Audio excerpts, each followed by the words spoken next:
वहाज अली और आयजा खां के drama serial मैं की तकरीबन 15 एक साथ नशर हो चुकी हैं और बड़ा ही अच्छा रिस्पॉन्स आ रहा है। मगर आने वाली जो बाकी की एक साथ है उसकी कहानी हम आपको आज की इस वीडियो में सब कुछ बता देंगे। नाजरीन, जैसा कि जैद अब घर छोड़कर चला गया है सिर्फ और सिर्फ आयरा की खातिर। वो तो आयरा को पसंद करता था, उसी से ही शादी करना चाहता था। अपने बाप की मजबूरी और बहन के रिश्ते की खातिर वो मुबशरा के लिए निकाह से राजी हो गया था। लेकिन जैद और मुबशरा के दरमियान पहले ही दिन से अनबन चलती रही। लेकिन आज वो दिन आ गया कि जैद उसकी शक्ल देखना पसंद नहीं करता। वो आयरा को चाहता है और हमेशा चाहता रहेगा। वो आयरा को ही रिजर्व करता है, और जबकि आयरा भी इसे पसंद तो करती थी, अभी भी उसके दिल में मोहब्बत बाकी है। लेकिन अब वो इसीलिए मजीद इनकार कर रही है क्योंकि वो अपने भाई की मौत का जिम्मेवार जैद और उसके खानदान को समझता है। दर हकीकत तो इसी के बाप ने ही उसे मरवाया है, और आयरा इस बात को भूल नहीं सकती क्योंकि वो वाहिद उसका सहारा था, उसका भाई। उसकी जान की सजा इसे ही भुगतनी पड़ेगी। मगर बहुत जल्द आयरा भी मान जाएगी जैद से निकाह करने के लिए, क्योंकि जैद जितनी मिन्नत समाजत आयरा की कर रहा है, आयरा का दिल भी मोम हो जाएगा और वो मान जाएगी जैद से शादी करने के लिए। दूसरी तरफ अब आसिफ साहब को इस बात की परेशानी नहीं है कि जैद घर छोड़कर चला गया है, वो उस लड़की से शादी कर लेगा। नहीं, उससे बस यही लगता है कि जैद वापस कुछ दिनों तक आ ही जाएगा। वो इस सारी फैसिलिटीज के बगैर रहने का सोच भी नहीं सकता, ना ही वो इन चीजों के बगैर रहने का आदी है। अगर अभी फिलहाल वो जैद को मजीद प्रेशराइज करने के लिए उसे सारे मीडिया के सामने डिसऑन कर देगा और ये बात वायरल कर देगा कि अब से मेरा जैद के साथ कोई ताल्लुक नहीं है, ना ही मैं उसकी किसी भी नुकसान का जिम्मेवार हूंगा। लेकिन जब ये बात मुबशरा तक पहुंचती है, वो और ज्यादा गुस्से से जलबला उठती है। आसिफ साहब के पास आएगी, मेज पर जोरदार थप्पड़ मारते हुए कहने लगेगी कि आखिर अंकल आपका मसला क्या है? आप क्यों मेरा घर उजाड़ने पर तुले हुए हैं? आपको मसला क्या है जैद से? अगर वो शादी करता है तो उसे करने दे, अब मुझे कोई मसला नहीं है। इस तरह तो आपका हर बढ़ाया कदम उसे मेरी जानिब से दूर कर रहा है। वो मुझे तलाक दे देगा, यही चाहते हैं आप? ये बात सुनते ही आसिफ साहब कहने लगेंगे कि बेटा, तुम्हें गुस्सा करने की या परेशान होने की जरूरत नहीं है। मेरा तुमसे वादा है, मैं एक ना एक दिन जैद को मुकम्मल तौर पर तुम्हारा करके ही छोड़ूंगा।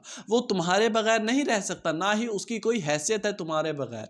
मैं उसे इसलिए ये डिसऑन कर रहा हूँ, इसीलिए मैंने मीडिया पर यह बात वायरल की है कि किसी तरह ये बात जैद तक पहुंचे और उसकी अकल ठिकाने लगे, वो जल्द ही उस लड़की से छुटकारा हासिल करके वापस घर लौट आए। मगर अब ये चाहे आसिफ या फिर मुबशरा जितनी भी बातें बनाते रहें, सोचते रहें, इन्हें अभी इस बात के बारे में पता नहीं है कि जैद अपनी मोहब्बत की खातिर कौन सी हद तक जा सकता है। वो आयरा को पाने के लिए कट मर सकता है, क्योंकि मुबशरा से निकाह सिर्फ और सिर्फ उसकी मजबूरी थी।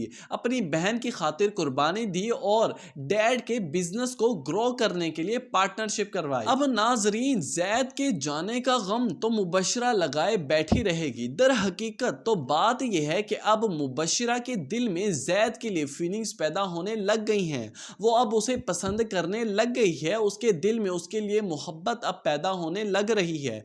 उसकी जुदाई अब इससे बर्दाश्त नहीं हो रही। उसके दिल में अभी भी खटमट है कि कहीं वाकई जैद उस लड़की से निकाह ना कर दे और फिर मुझे तलाक ना दे दे। लेकिन अब वो ये बात अपने दिल को समझाने पर काबू पा चुकी है कि हाँ ठीक है, जैद कर ले उस लड़की से निकाह, लेकिन मुझे तलाक ना दे, मैं उसके नाम के साथ जुड़ना चाहती हूँ। बहुत जल्द अब आयरा भी जैद की मिन्नत समाजत कबूल कर लेगी। अब वो भी मान जाएगी जैद से निकाह करने के लिए, क्योंकि अब उसे भी समझ आ चुकी है कि मैं अब अकेली इस घर में अकेली नहीं रह सकती। मेरा अब कोई सहारा नहीं है। पहले ही मुआशरे ने बहुत बदनाम किया हुआ है, मैं क्यों और बदनामी अपने मोल लूं? और जबकि जैद तो उसे शादी करना चाहता है, पसंद भी करता है, और वो भी उसे करती है, मान जाएगी उसे शादी करने के लिए। और उसके बाद फौरन तो जैद अपने बाप तक ये खबर ना पहुंचाएगा, लेकिन उससे चंद दिन बाद जब ये खबर जैद के बाप तक पहुंचेगी, मुबशरा तक पहुंचेगी, तो उनके तो रोंगटे खड़े हो जाएंगे। क्योंकि जैद के बाप को ये लग रहा था कि जैद सिर्फ और सिर्फ हमें धमका रहा है, लेकिन वो तो रियलिटी में शादी करके इन्हें बता देगा, इनकी असलियत इन्हें दिखा देगा। अब जो हालत आसिफ साहब की होगी सो होगी, लेकिन मुबशरा की तो यहाँ पर हालत टाइट हो जाती है, क्योंकि वो ऊपर ऊपर से तो कह रही थी कि हाँ ठीक है, जैद की हो जाए शादी आयरा से, लेकिन अब जब उसे इस निकाह के बारे में पता चलता है तो वो इस परेशानी में डूब जाती है कि मैं कैसे जैद को शेयर करूं उस लड़की से। कोई भी औरत अपनी सौतन इस तरह से बर्दाश्त नहीं कर सकती। वो इस बात को दिल पर ले लेगी और बहुत ज्यादा बीमार पड़ जाएगी। डॉक्टर्स भी जवाब दे देंगे अनकरीब इसकी मौत हो जाएगी। और फिर जब मुबशरा की मौत की खबर जैद तक पहुंचाई जाएगी तो वो सुनकर एकदम से शॉक तो हो जाएगा। उसके बाद वो जरूर शिरकत करेगा मुबशरा के जनाजे पर, और वहां से वो अकेला भी नहीं आएगा बल्कि अपने हमरा अपनी बीवी आयरा को भी साथ लेकर आएगा और ये सोसाइटी को बताना चाहेगा कि ये भी मेरी बीवी है, इसे भी वही हकूक मिलेंगे जो मुबशरा को मिलते थे। और जब आसिफ इन दोनों को साथ में देखेगा उस वक्त तो कुछ ना बोलेगा, लेकिन जब वक्त गुजरने के साथ साथ जब सारे रिश्तेदार मेहमान घरों से चले जाएंगे और जब जैद और आयरा भी जाने लगेंगे तो आसिफ साहब इन्हें रोक कर कहने लगेंगे कि जैद तुम भी अब घर से चले जाओगे। जैद कहने लगेगा कि मेरा तो ये घर नहीं है, ये तो घर आपका है, ये आलीशान बंगला सिर्फ और सिर्फ आपके लिए बना था, मेरा इस घर पर कोई हक नहीं है, मैं तो आग हो चुका हूँ। आसिफ साहब जैद को अपने गले लगाकर रोने लगेंगे, उसे माफी मांगने लगेंगे, आयरा के सर पर हाथ रखेंगे, माफी मांगते हुए कहने लगेंगे कि बेटा मैं तुम्हारा कसूरवार हूँ, इस सब में सिर्फ और सिर्फ जुर्म मेरा है, जैद का इस सब में कोई कसूर नहीं है, ये तो तुमसे बेहद मोहब्बत करता था, तुम्हें चाहता था, मैं नहीं तुम्हारे भाई को मरवाया, उसका गुनाह भी मेरे सर पर है, तुम चाहो तो मुझे फांसी पर लटकवा दो, लेकिन खुदा के लिए मुझे अब माफ करो, मैं अब मजीद ये गुनाहों का बोझ अपने दिल पर नहीं उठा सकता, मैं बहुत गुनाहगार हूँ, मैं तुम्हारी माफी का तलबगार हूँ, तुम चाहे तो मुझे जूते मार दो। जबकि उसका दिल भी नरम पड़ जाएगा। एक बुजुर्ग को अपने सामने माफी मांगता देखकर आयरा भी बर्दाश्त न कर पाएगी और उनके हाथ नीचे करके कहने लगेगी कि अंकल मुझे आपसे कोई गिला शिकवा नहीं है, आपने माफी मांग ली, मेरे लिए यही काफी है। आयरा की बात मुकम्मल होते ही जैद कहने लग जाएगा कि अगर आयरा बात हो गई हो तो अब चलें घर।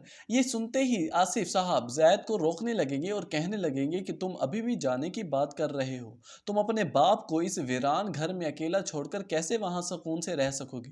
जैद कहने लग जाएगा कि मेरा कोई बाप नहीं है, ना ही मैं किसी का बेटा हूं, मैं तो आग हो चुका हूं, शायद भूल रहे हैं आसिफ साहब आप, इस घर पर अब मेरा कोई हक नहीं है, ना ही ये जायदाद पर, ये सब कुछ आपका है। आसिफ साहब आपने तो सारे सोशल मीडिया के सामने बैठकर अपने बेटे जैद आसिफ को डिसऑन कर दिया था, उसकी जिम्मेदारियों से हाथ उठा लिया था, मैं तो उसी दिन से अपने नाम के साथ आसिफ लगाना छोड़ गया था। आयरा जैद को खामोश करवाने लग जाती है, लेकिन आसिफ साहब कहने लगते हैं कि बोलने दो बेटा इसे, आज जितना बोलना है बोल ले, अगर जैद तुम्हें यही गवारा है कि अब मैं तुमसे भी माफी मांगू तो ठीक है, मैं तुम्हारे पांव पड़ लेता हूँ। अब यही अल्फाज सुनकर तो जैद का दिल भी पिघल जाता है, वो अपने बाप को झुकने नहीं देगा बल्कि उनके गले लगकर रोने लग जाएगा और इसी तरह ही यहीं पर ही इस कहानी का एंड हो जाएगा।